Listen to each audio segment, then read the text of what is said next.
Hello again, a very warm welcome to you all. My name is Deni, and as you can see, I've got a smile on my face because I'm rather excited about what I'm about to do.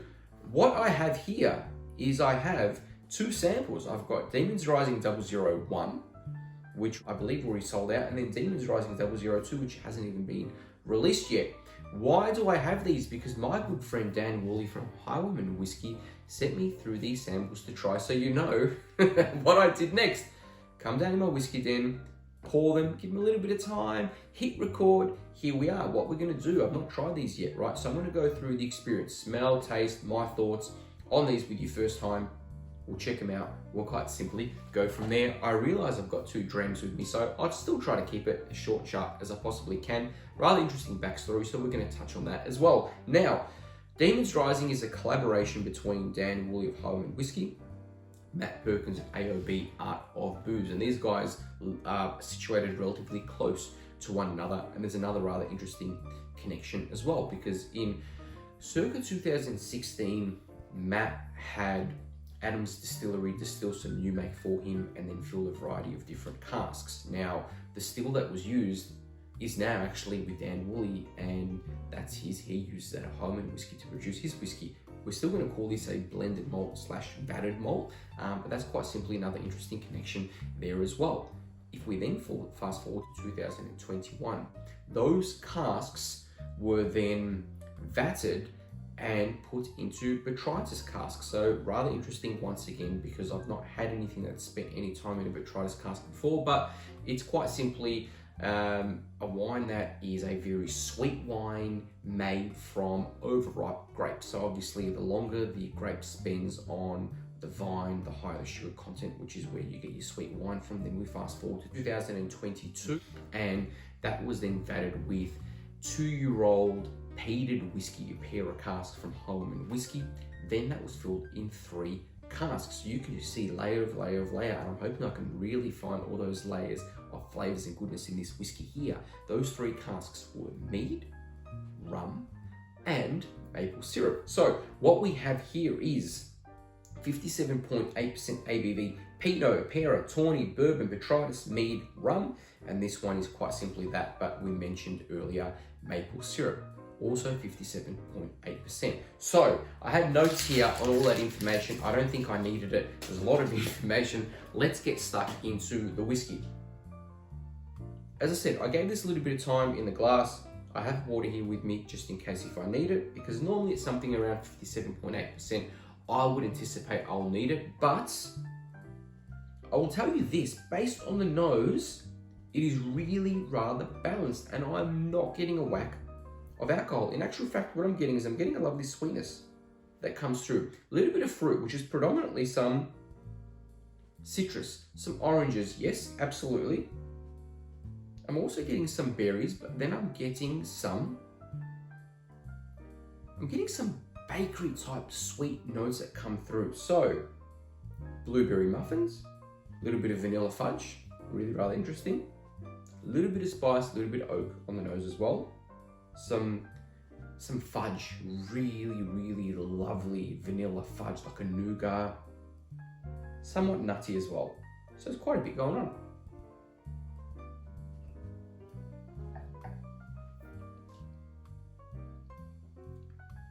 Okay, there's a spice. Get a little bit of pepper. Yep. The alcohol is still absolutely in check. It's a little bit dry. The sweet notes are coming through now as well. So, vanilla fudge, yes, absolutely. Chocolate, I think that I'm pretty much going to describe something like a Toblerone chocolate at the moment, because I've got nuts, I've got nougat, I've got chocolate. So, my favorite chocolate, so it's pretty good to be able to pick that up. Yeah, I'm getting a little bit more spice that comes through on the finish as well. Some underlying smoke, which is there from the beginning all the way through to the finish now. Obviously going to be coming through from the peated whiskey that was put in to this. So we're talking about whiskey that's, roughly 2 to 6 years old. That's quite nice. I actually don't know that it needs water, but I can't help myself, right? I'm gonna add a couple of drops in there. That really wasn't very much at all, to be honest, but we're still gonna do that. Okay. Tell you what, I'm getting now like a caramel slice, those blueberry muffins absolutely coming through. Yes, really, really dig that. There's a little bit of berry, chocolate, absolutely nutty. Yes, a touch of menthol coming through on the nose there as well.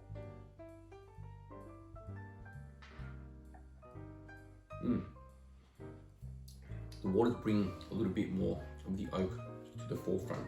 I actually think that, I can't believe I'm saying this drink's better at 57.8%. So the strength of this is absolutely perfect, which is crazy, because if someone said to me, I'm going to give you something around 58% ABV, in my mind, immediately I'm going to think to myself, that might be fantastic, but I'm probably going to add water to it. You don't need to add water to this, unless you don't mind a little bit of extra oak, a little bit of a drying sensation. You can leave it as is. Really, really good. Quite like that. The chocolate, yum. Maple syrup. I've never had any whiskey that has spent time in a maple syrup cask. So this is an experience. In terms of the color, really, really lovely as well. Look, it's darker in my whiskey den, so for me to be able to tell you, what it would look like in natural light is probably a little bit difficult, but it's really dark and golden, so it's almost the color of a maple syrup, to be honest. Yeah, sweet on the nose, sweet on the nose. Fudgier, yeah, absolutely. Really rather interesting. So this one for me is sweeter on the nose. Some of the notes that I mentioned earlier still come through to the forefront for me. So I'm getting a little bit of orange zest on the nose too. It's fudgy, yes, absolutely. You do get the maple syrup that comes through on the nose. Yes, absolutely you do. So Pinot Pera Tawny Bourbon Botrytis Maple. Fantastic.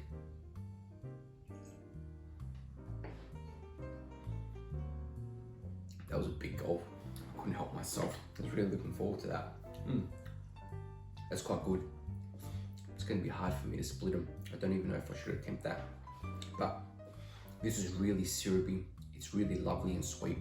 I don't know how the 57.8% works, because it's high ABV, but it works really, really well. So that's impressed me, I will say that. But, I think I might say that I like this one a little bit better, but they're really, really close. So maybe it just depends. A little bit more of a confectionery sweetness, I think, on this one compared to that. So I guess you could decide for yourself what you prefer. I'm gonna add a little bit of water to this anyway, right? Probably a little bit more than I should have, but let's just see how this goes. Okay, let's start to break this down a little bit. We're getting some oak, we're getting some spice. Yep, we knew that we were gonna get that because we got that on the last one. Caramel fudge, yep, absolutely. Now, it is sweet, it is lovely. We're still eating some chocolate, we're eating some caramel fudge that comes through. The maple syrup, I absolutely get that. A little bit of a, it's in between, I guess you would say, like a maple syrup, golden syrup, honey type of sweetness. I like it.